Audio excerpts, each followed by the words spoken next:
न्यायपालिका में पहली बार जजेस की फ़ोन टैपिंग हुई।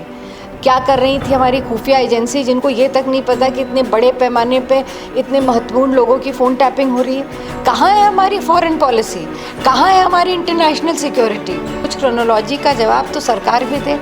नमस्कार, आप देख रहे हैं लोक सेवा न्यूज़। मैं हूं आपके साथ रजत त्रिपाठी। हमारे साथ बातचीत करने के लिए कांग्रेस की विधायिका आराधना मिश्रा जी हैं। कल जिस प्रकार से आप लोग जैसे प्रदर्शन करने की आप लोगों प्लानिंग कर रहे थे, जैसे ही आप लोग निकलने की कोशिश आप लोगों ने किया, आप लोगों को पुलिस की जो है तानाशाही का कहें तो सामना करना पड़ा, नज़रबंद कर दिया गया। तो क्या अब लोकतंत्र में प्रदर्शन करने का भी आप लोगों को अधिकार नहीं है? देखिए, जैसी ये जो पेगासस की एक भयानक सच देश के सामने आए, मैं मानती हूँ ये केवल कुछ लोगों के फ़ोन टैपिंग का ही मामला नहीं, ये देश की सुरक्षा से जुड़ा हुआ मामला है, गंभीर मामला है, जहाँ पे हमारे वरिष्ठ नेताओं को, जिसमें राहुल जी भी शामिल थे, कई और मंत्री जिनके फ़ोन टैपिंग हुई, बहुत सारे पत्रकारों की हुई, ब्यूरोक्रेट्स की हुई, जिसमें एक इलेक्शन कमिश्नर तक शामिल है। और सबसे बड़ी बात, जो गंभीर बात है, कि न्यायपालिका में पहली बार जजेस की फ़ोन टैपिंग हुई। तो ये कोई साधारण मामला नहीं है। विदेश की एक कंपनी इज़राइल की एक स्पाईवेयर है जो पेगासस नाम का, जिसने ये सारी फ़ोन टैपिंग करी, जासूसी करी, और सरकार ये कह रही है कि हमें इस बारे में कोई जानकारी नहीं। 2016 से लेके 2019 तक की ये प्रकरण जो सामने आया है, हो सकता है अभी भी चल रहा हो।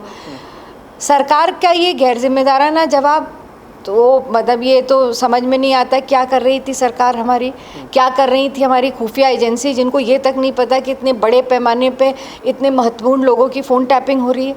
तो कहीं ना कहीं अगर असफलता है तो ये सरकार की है।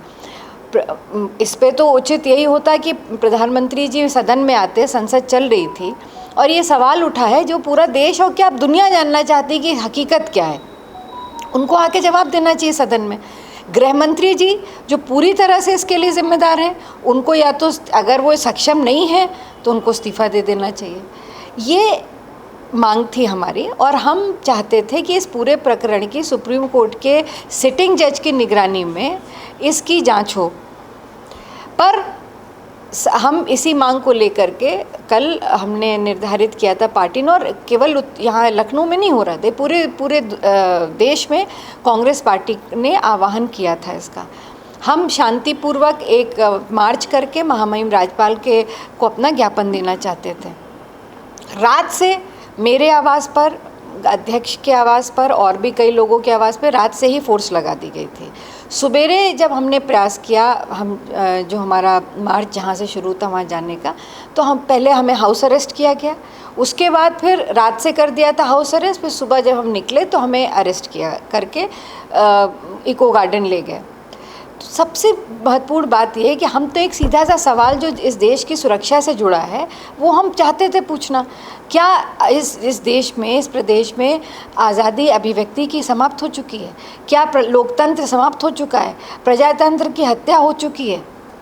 यही महत्वपूर्ण सवाल है, और ये हम जानना चाहते हैं कि उत्तर प्रदेश की सरकार हो, भारतीय जनता पार्टी, या केंद्र की सरकार हो, आखिर संविधान की हत्या कब तक करती रहेगी? नहीं, एक सवाल ये है कि जैसे अब आप यूपी चुनाव भी आ रहे हैं, तो पेगासस जासूसी का जो मामला है, क्या आप लोग यूपी चुनाव में भी उसको मुद्दा बनाएंगे? देखिए, मुद्दा ये है ही है, मुद्दा बनाने की आवश्यकता कहाँ रह गई है इसको। जिस तरह से इतने बड़े पैमाने पर एक विदेशी एजेंसी, प्राइवेट एजेंसी जासूसी करती है, और इतने महत्वपूर्ण लोगों की जासूसी करती है, तो बचा क्या है अब? कहाँ है हमारी फॉरेन पॉलिसी, कहाँ है हमारी इंटरनेशनल सिक्योरिटी? यूएन से लेके बड़ी संस्थाओं ने इसकी आलोचना की है, और जो और इससे महत्वपूर्ण बात यह है कि हमारी सरकार अभी तक इसको लेके गंभीर नहीं है। आप देखिए, फ्रांस के प्रधानमंत्री, वहाँ के उनका हैकिंग हुई और तत्काल उन्होंने इस पर पूरी जांच शुरू कर दी है, पर अभी तक हमारे भारत में सरकार ने इसको संज्ञान में ही लेना चाहती, गंभीरता ही नहीं है। तो ये क्यों असहज है, क्यों नहीं चाहती इसकी जांच और सच सामने आए?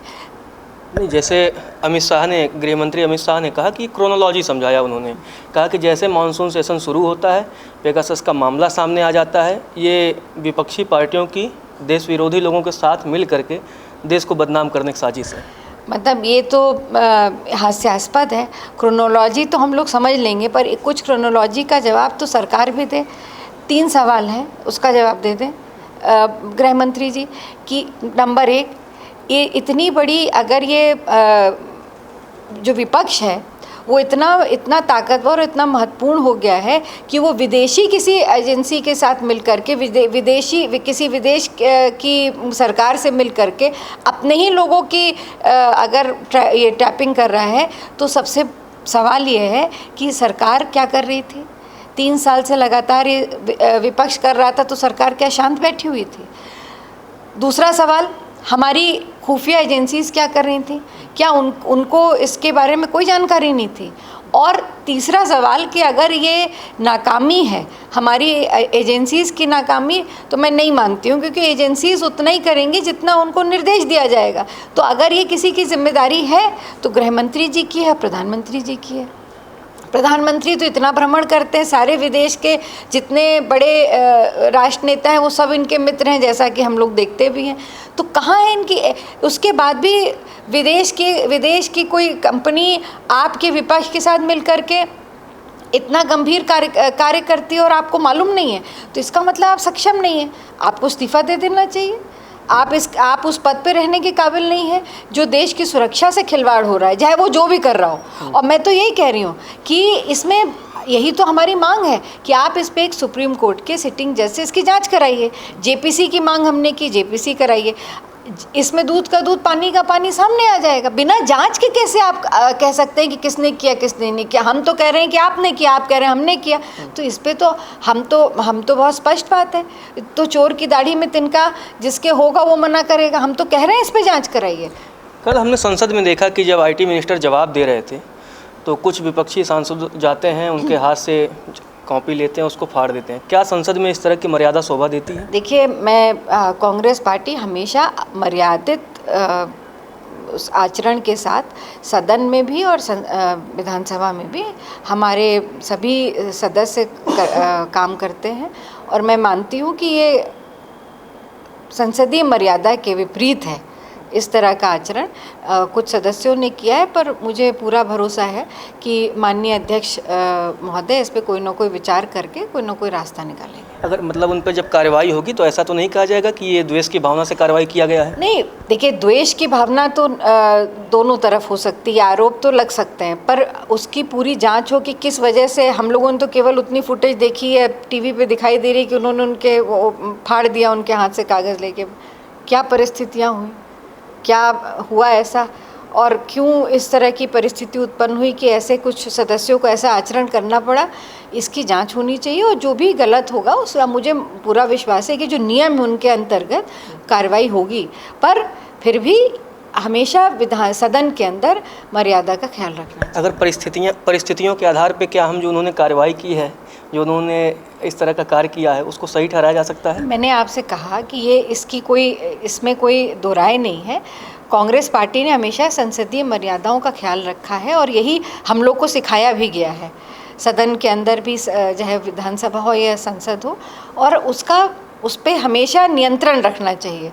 संसदीय मर्यादाओं का, नियम का ध्यान रखना चाहिए। अपनी बात ज़रूर कहनी चाहिए, पर इस तरह के कृत्य जो होते हैं उसका मैसेज अच्छा नहीं जाता है। हमारे साथ बातचीत करने के लिए आपको बहुत बहुत धन्यवाद। फिलहाल के लिए इतना ही। आप देखते रहिए लोक सेवा न्यूज।